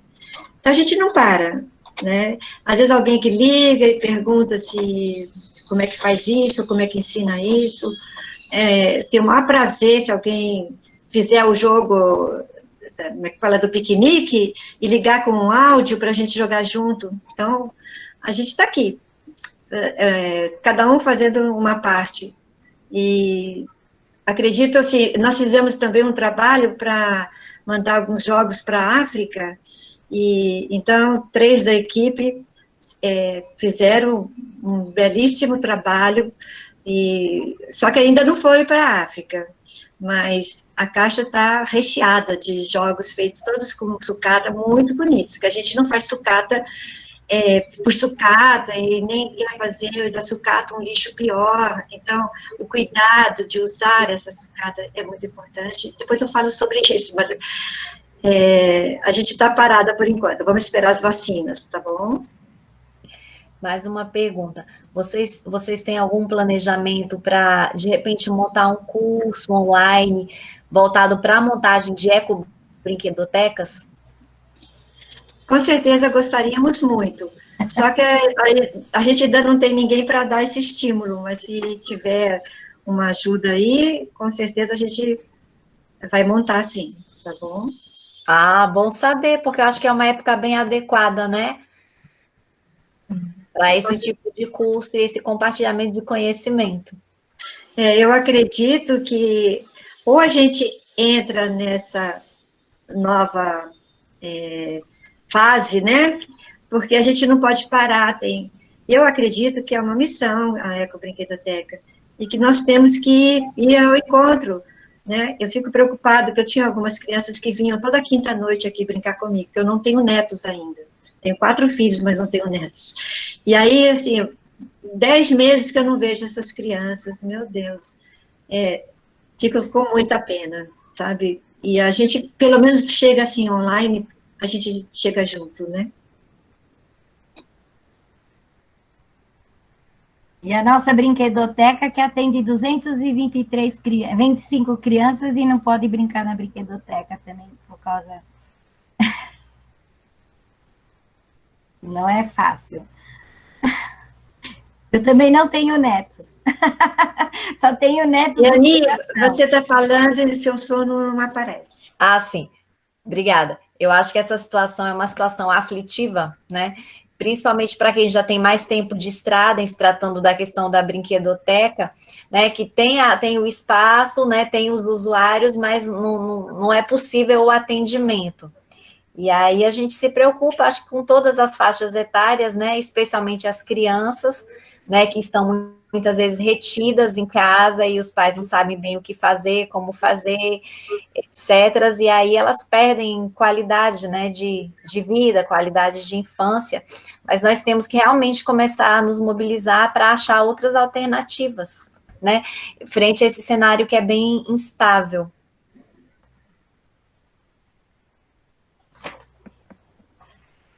Alguém colocou aqui, estamos com esse sentimento também. Eu até queria acrescentar uma coisa que eu esqueci de incluir na minha fala, que é o seguinte, que o brincar livre, como a Bia lembrou, não é brincar na natureza ao ar livre, né? O brincar livre é a atitude, né, de interação que permite que a experiência flua, né? Sem previsão, sem previsibilidade. E para crianças e jovens, né, há condições necessárias para que o brincar livre aconteça, né? Então, por exemplo, para brincar de tomar banho no balde, tem que ter um adulto perto que vai colocar água no balde, que vai colocar as crianças lá dentro, talvez tirar as crianças lá de dentro, né? Para que elas possam, em segurança, aproveitar aquela situação. Então, eu achei importante, né, falar isso que eu tinha esquecido, porque o conceito de brincar livre, ele é muito delicado, né? Não é brincar na natureza, não é fazer o que quer, né? Não é estar sozinha a criança ou jovem e fazer qualquer coisa, não, né? O brincar livre é dar curso para a sua espontaneidade, né? Mas, dependendo de quem está brincando, né? E com quem está brincando, precisa ter a supervisão de alguém, né? Então, na ecobrinquedoteca ou numa brinquedoteca, haverá um profissional ali, né? Cuidando.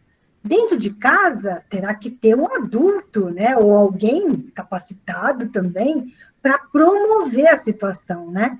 Olha, eu tenho uns conhecidos adultos que adoram jogos, não jogos digitais, né? Jogos de maneira geral, e gostam do jogo de mímica.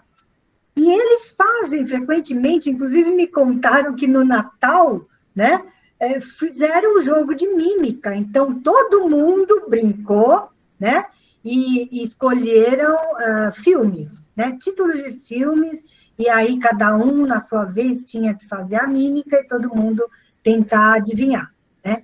Eu fiquei pensando, né? Se eu fosse entrar na brincadeira, eu teria que ter uma lista de suporte.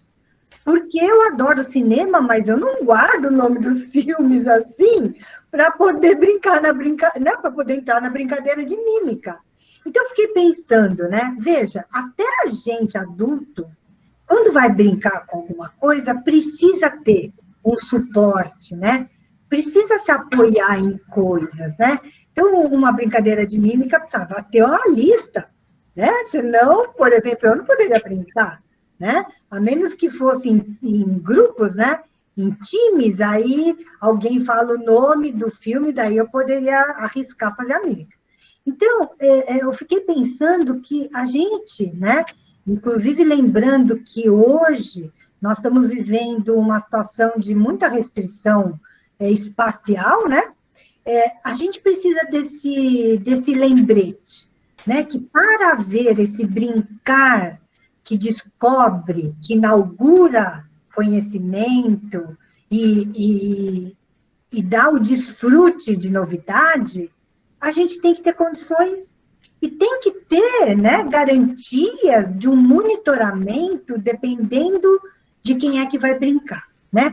E especialmente as crianças, porque a gente, não sei, né, os lares estão cada vez mais despreocupados em relação às crianças, né?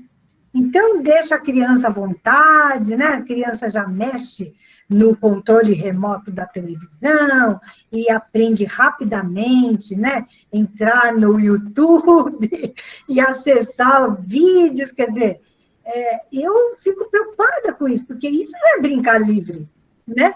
O brincar livre não é a criança poder ter acesso a qualquer aparelho ou brinquedo e fazer o que ele quiser, né? Brincar livre é dar vazão, né, para este potencial criativo, essa busca, né, de explorar o mundo e a si próprio, e nessa experiência, descobrir cada dia mais, né, novidades sobre si mesmo, sobre o mundo, né, e dentro de uma situação protegida, né? Então, eu acho que é importante lembrar isso, tá bom? Então, eu queria falar isso. Só lembrar a questão de inclusão, como a gente trabalha com as crianças que nem todas têm sua capacidade cognitiva dentro de certa normalidade, eu tenho, assim, acompanhado muito a área da neurociência e da neuropsicologia. E o pessoal está, assim, muito preocupado e nós temos que fundamentar nosso trabalho, né? Não basta a gente só, como aqui pesquisador, falar tem que brincar livre, mas nós temos que fundamentar. E as pessoas vêm criticar alguns teóricos que justo eu estudo e escrevo embaixo que não é assim, dizendo que Piaget coloca que o sujeito epistêmico ele tem a liberdade toda de fazer isso. Não é bem assim. Piaget coloca as fases em que a criança está que permita a descoberta, porque o brincar livre leva à sapiência natural, que é ele descobrindo, que não é num sentido formal trazido pela escola, ou trazido pelo adulto. Mas o adulto, se foi um facilitador que cuidou e zelou, como você colocou, Cleusa, permite essa descoberta, que chama-se o brincar heurístico. Né? Então, você põe ali um monte de possibilidades, já desde bebê, de texturas, ele faz coisas que a gente fica de boca aberta, que desconhece. E eu dei muita supervisão, agora eu falo gente, porque eu vou criticar, então eu tenho o direito de assumir o que eu vou criticar. Muitas creches que punham o bebê no colinho, ou naquele bebê conforto, e ficava ali no só balanço e nada no chão, porque dá trabalho. Dá trabalho deixar o bebê livre e explorar. Porque não sabem, acham que dá trabalho, porque nós temos, pela lei, que ter poucas crianças pela quantidade de adultos. Então, nós temos que lembrar que hoje o ser humano também tem poucos filhos. Então, eu pergunto, se tem tão poucos filhos, está trabalhando tanto 24 horas e não tem tempo de ficar com o filho, para quê? Se o objetivo maior não é o filho ou não. Eu não sei, esse meu lado maternal me deixa indignada. Só isso. Só para fortalecer o que a Cleusa falou. Fala. Quando a gente fala muito em experiência, né, descobrir coisas, uma vez eu escutei falar assim: qual é a diferença entre uma criança num tanque de areia e um cientista no laboratório? Vocês já ouviram essa questão? Ambos estão descobrindo coisas fantásticas. Então, a experiência, essa vivência da criança com a natureza e com qualquer coisa, quando ela começa a manusear qualquer objeto, ela está descobrindo coisas. Então, eu acho que por aí, né? Vamos fazer as crianças terem mais experiências. Completando isso, nós estamos muito falando em funções executivas, está na moda funções executivas. Gente, as funções executivas começam nessa descoberta e depois, no período em que a criança entende a colaboração, no período dos 7, 8 anos que ela está entrando e dominando as operações, né, o mundo operatório, ela tem que aprender também a ser resiliente, ela tem que saber que ela tem que se esforçar para aprender mais, mas daí ela já teve uma liberdade prévia de descobertas por conta. E é diferente de uma criança que está o dia inteiro numa escola, que é tudo imposto, e não a partir das descobertas. Então, tem que mudar o sistema educacional de escolas particulares, principalmente, que tem muitas pessoas que sonham de ter uma escolinha, faz do jeito dela e é uma prisão. cheio de tarefa para a escola. Mas nos últimos minutinhos, então, né, eu queria falar a última coisa. Abafar, viu, gente? Que é o seguinte, né? A gente tem um problema de percepção. É o seguinte, o Winnicott, né, ele lembra sobre o que a gente entende por novidade e criatividade. Eu gosto de dar um exemplo, de vez em quando, que é sobre o café da manhã. Gente, todo mundo aqui, geralmente, toma no café da manhã a mesma coisa. Eu vou colocar assim, é o café com leite e o pão com manteiga. Tá? E a gente acha, né, que a gente faz a mesma coisa. É e não é. Eu gosto de brincar, dizer assim, gente, o café e o pão com manteiga é único e novo todo dia. O café com o leite, o pão com manteiga que eu comi hoje, eu não vou comer amanhã, né? Então, há uma novidade, um frescor de experiência na nossa vida humana que às vezes passa batido. A gente acha assim, a mesma coisa, estou fazendo a mesma coisa. É e não é. E esse paradoxo, que é muito curioso, porque ao mesmo tempo que é um hábito, não é a mesma experiência, sabe? Porque, sei lá, a água pode estar diferente, o pó é novo, e o ato de tomar o café com leite e o pão com manteiga é totalmente original. Então... Gostei da metáfora, viu, Cleusa? Porque para muitos o pão é cada vez mais amanhecido e olha lá se tem pão. Mas é muito interessante isso que você está falando. Mas mesmo amanhecido... Oi, acabamos, né, Iane? Não, a gente nós estamos agora aproveitando... eu só quero dizer a todos que estão nos ouvindo, porque é tão rico e oportuno eu estar com a Zamira e a Cleusa, porque eu não tenho essa oportunidade, gente. Vocês não têm ideia. Vocês é que estão promovendo essa oportunidade para nós três. Porque nós nos amamos e pouco podemos... A Zamira, eu a conheço há muitos anos e falei, precisamos marcar uma vez cada 2 meses para se encontrar para jogar. E não conseguimos. Então, gente, eu tenho mesmo que concluir que são 18 horas aqui. Desculpa, meninas, mas é o jeito. Olha só, eu quero agradecer a vocês três, vocês são realmente maravilhosas. Que momentos agradáveis que nós passamos aqui. Quanto aprendizado, viu? Quanto aprendizado. Muito obrigada a vocês três, obrigada a todos que permaneceram aqui na nossa oficina. E eu convido vocês para participarem já da próxima atividade que começa agora às 18, né? Já temos uma outra atividade, são 2 dias intensos, né? Então, vamos lá nos encontrar, né, nas outras atividades. Muito obrigado a todos.